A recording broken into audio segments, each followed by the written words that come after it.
Okay, so it's been 24 hours since I've seen the Liver King documentary, and there's one single aspect of that of it that I cannot stop thinking about, and it's actually something that I knew before watching it, and it's the fact that Brian Johnson was paying $11,000 a month for steroids and testosterone.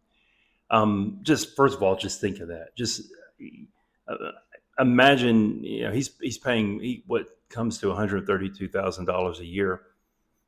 Most of you probably aren't making that much, and that's just his steroid budget, right? But the thing I keep thinking about isn't so much it isn't about him. It's the fact that he's making all of this money from. I'm sure he's making this money from being on YouTube, getting views, being social media, but he's making this money from supplements. There are men buying his supplements, buying his products, and I'm sure a lot of women too, but I imagine mostly men. Even in the documentary, they refer to him as a kind of an Andrew Tate type character, which I don't think he's nearly as bad as Andrew Tate. He's a grifter and a liar, and in his past he did criminal activity, which he actually admits to, but I don't think he's in the same ballpark of human trafficking as Andrew Tate, right? But the reason I make that comparison is because basically they kind of feel this niche of the manosphere, this manosphere thing, right? And what comes to mind is this statement of a crisis of masculinity that gets discussed all the time in conservative circles. And at the center of it is this idea that if we were to return to some type of past in our behavior and our social roles, we would, I guess, be out of this quote unquote crisis. Um, the funny thing about the funny thing about Americans is that the whole conception of masculinity has always been kind of a facade. Um, I'll give you an example. Marion Morrison, better known as John Wayne, just his name alone, Marion Morrison, wasn't it didn't fit the role he needed to play.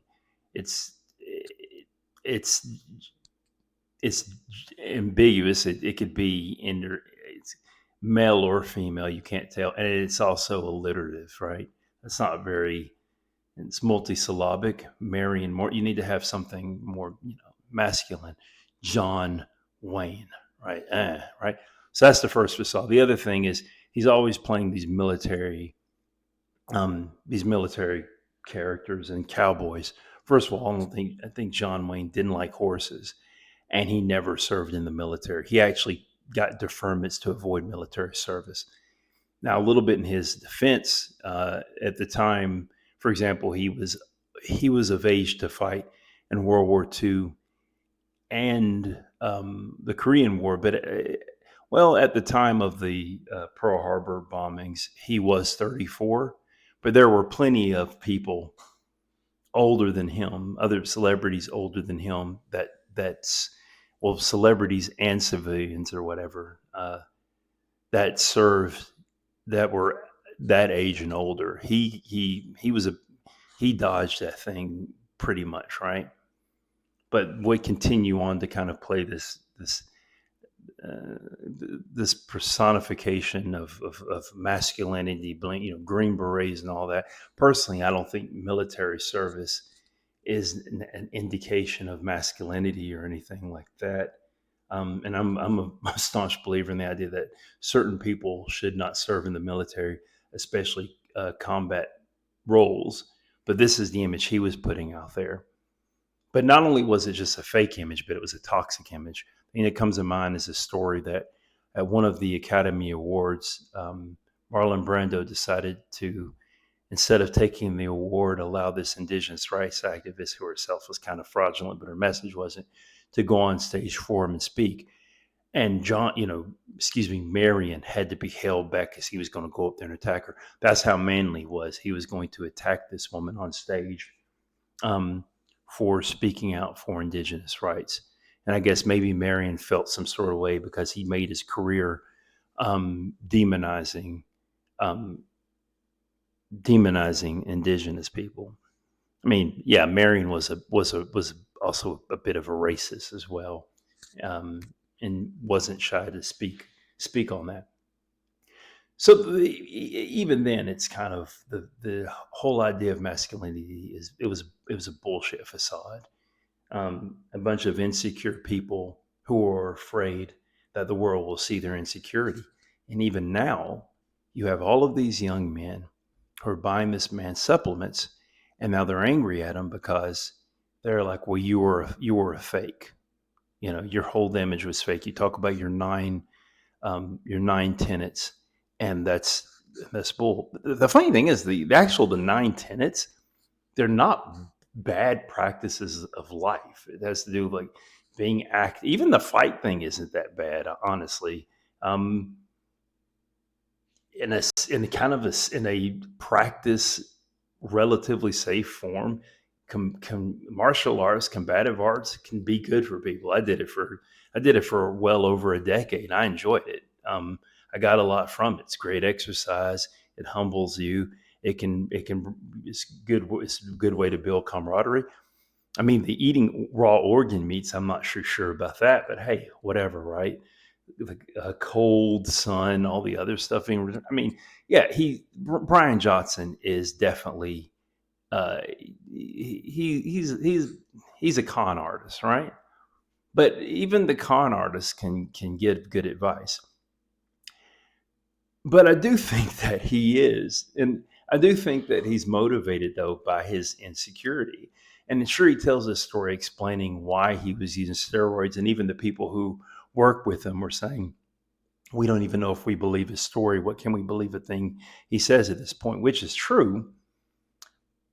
But I will, but I do have to say though, is that even though I don't know how real the image is, he does at least kind of come off as being a good father. I don't know how much time you spend with your kids when you're constantly when you're working out, hours a day and doing interviews and traveling. But the image he puts out there is being a good father, being attentive to his kids, being a good husband, being affectionate. That's the thing. Being actually like in this particular way affectionate with his wife and his kids.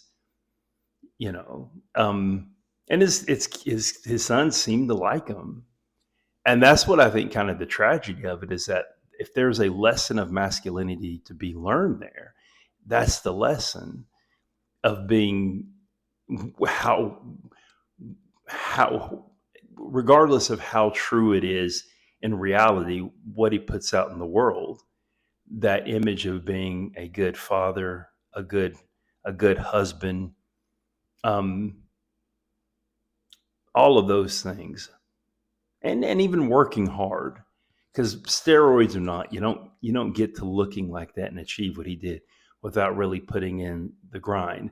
And that was kind of his down. Well, one of the bit of his downfall when they're talking through the emails is that he's like, I'm getting older, and this thing that I'm doing, this workout, it's wearing me down, and I've got to make up for it.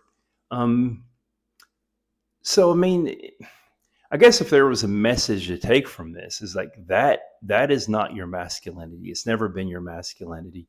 Um, the it's that's not an achievable expectation.